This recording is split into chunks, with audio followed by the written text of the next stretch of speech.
Ulihi nga adlaw sang voter registration sang COMELEC gindagsa sa mga nagparehistro. Si Zen Kilantang Sasa nakatutok live sa Boulevard Molo, Iloilo City. Zen.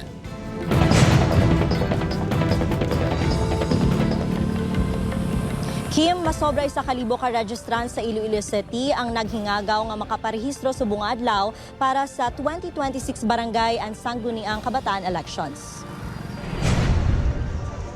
Antes pa magbukas ang isa ka mall sa city proper kainas ang aga, malaba na nga pila ang nagsugata sa mga personnel sang Iloilo City Commission on Elections. Inagod maghingagaw sa katapusan nga adlaw sang voter registration. Si Davey nga isa ka gwardya nagkalit nga makapatransfer sang registration.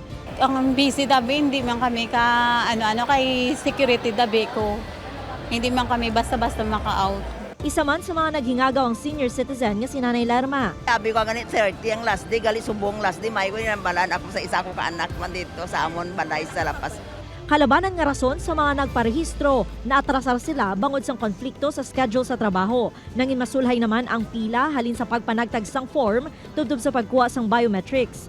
Sa datos ng COMELEC, naglabot na sa 17,443 ang application nga nasumiter kag naaprubahan sang Election Registration Board halin sa October tubtob March 31, 2026 sa Iloilo City. Subong yara sa 306,367 ang rehistrado nga mga botante sa syudad. 1,500 registrants ang target nga maakomodar sang ahensya subong adlaw kag wala na sang extension sa deadline. So far, wala ka-announce ang Manila. Wala ka-announce nga may ara nga extension. So, gina-consider din natin subong sini nga last day. Sa Bacolod City, may pila ka registrants nga wala nakalabot sa cut-off sang COMELEC. Bisig gid katama tapos subong hambal last day, wala man naghambal nga half day. Kami naghapit kami sa barangay kaya abi na mo need pa ni ang certificate of residency. Tuma naman ang pagpasalamat ni Ranilyn nga sa iya nagtupa ang ulihi nga number.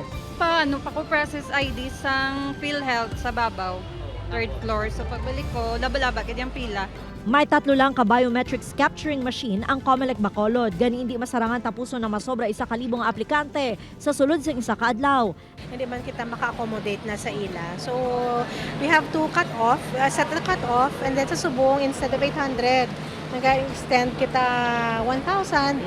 But that is on top of the, ang aton pang aton pang mga senior citizen kag PWD, nga wala tayo naghahatag sa number. As of April 21, may masobra 351,000 na nga narehistro nga botante sa Bacolod City.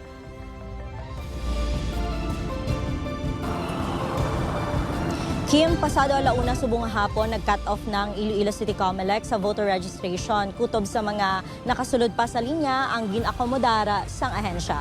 Kim? Madamong gid nga salamat, Zen Kilantang Sasa.